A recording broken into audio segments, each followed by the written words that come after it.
नमस्कार मंडळी. चला तर मग आज एका खूपच इंटरेस्टिंग गोष्टीबद्दल बोलूया. आज आपण बघणार आहोत की आपल्या वेबपेजला नुसतं शब्दांपुरता न ठेवता त्याला खरं जिवंत कसं करायचं. हो, आजचा आपला विषय आहे इमेजेस म्हणजेच चित्र. जरा विचार करा, जर इंटरनेटवर सगळीकडे फक्त आणि फक्त शब्दच असते तर किती बोरिंग झालं असतं नाही का? कोणतीही वेबसाईट उघडा आणि समोर फक्त मजकूरच मजकूर. छे, कल्पनाही करवत नाही. हे बघा, इथे किती फरक पडतो ते. डावीकडे फक्त सूर्यास्ताचं वर्णन आहे, पण उजवीकडे बघा, तोच मजकूर एका सुंदर चित्रासोबत आल्यावर त्याला एक वेगळीच खोली मिळते. तो अनुभवच पूर्णपणे बदलून जातो. चित्रामुळे आपलं वेबपेज खरं तर बोलायला लागतं. मग आपल्या वेबसाईटवरही अशी जादू करायची तरी कशी? तर त्यासाठी HTML मध्ये एक खास साधन आहे. एक प्रकारची डिजिटल पिक्चर फ्रेमच समजा, आणि तिला म्हणतात IMG टॅग. सोप्या भाषेत सांगायचं तर इमेज टॅग हा एक कोड आहे जो ब्राउझरला सांगतो की इथे एक चित्र दाखव. आणि यात एक खास गोष्ट आहे, हा एक एम्प्टी म्हणजे रिकामा टॅग आहे.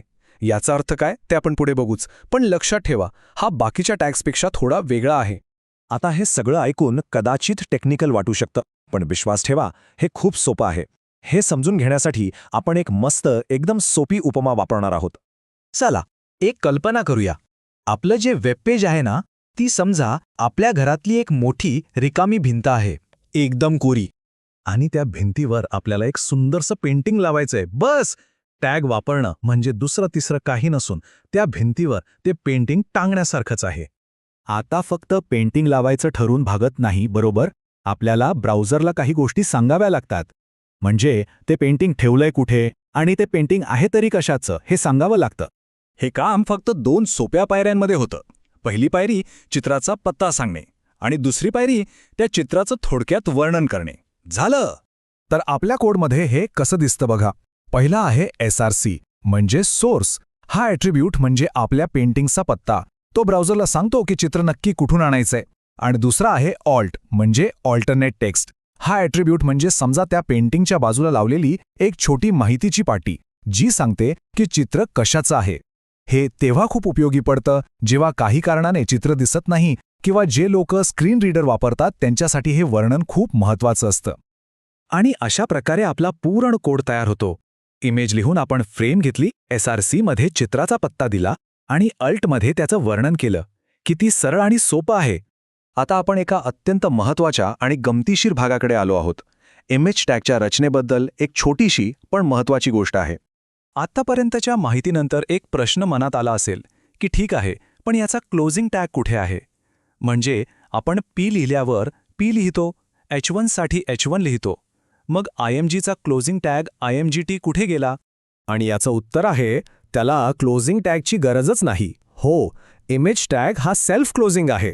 म्हणजे तो स्वतःच सुरू होतो आणि स्वतःच संपतो. हे दाखवण्यासाठी आपण त्याच्या शेवटी एक स्लॅश लावतो. तर लक्षात ठेवायची गोष्ट ही आहे की ING टॅगला वेगळा क्लोजिंग टॅग नसतो. तो एकटाच पूर्ण आहे. अगदी जसं भिंतीत एकदा खिळा ठोकला की काम झालं. त्याला वेगळी सुरुवात आणि शेवट नसतो. तसंच काहीसं ING टॅग्स आहे. वा, तर आता आपण आपल्या वेबसाईटची स्वतःची एक डिजिटल आर्ट गॅलरी तयार करायला पूर्णपणे सज्ज झालो आहोत. चला, आपण काय काय शिकलो याचा एकदा पटकन आढावा घेऊया. आज आपण 4 मुख्य गोष्टी शिकलो. पहिलं, चित्र लावण्यासाठी MMG टॅग वापरायचा. दुसरं, चित्राचा पत्ता देण्यासाठी SRC ॲट्रिब्यूट वापरायचा. तिसरं, त्याचं वर्णन करण्यासाठी ऑल्ट ॲट्रिब्यूट वापरायचा. आणि चौथं आणि सगळ्यात महत्त्वाचं, MMG टॅगला वेगळा क्लोजिंग टॅग लागत नाही. मग आता खरी मजा सुरू होणार आहे. विचार करा, जेव्हा एखादी वेबसाईट बनेल तेव्हा पहिलं चित्र कोणतं असेल त्यावर? एखाद्याच्या आवडीचं, कामाबद्दलचं की एखाद्या खास आठवणीचं? आता हे ज्ञान आपल्याकडे आहे. त्याचा वापर करून कोणतीही वेबसाईट एकदम आकर्षक आणि जिवंत करता येईल.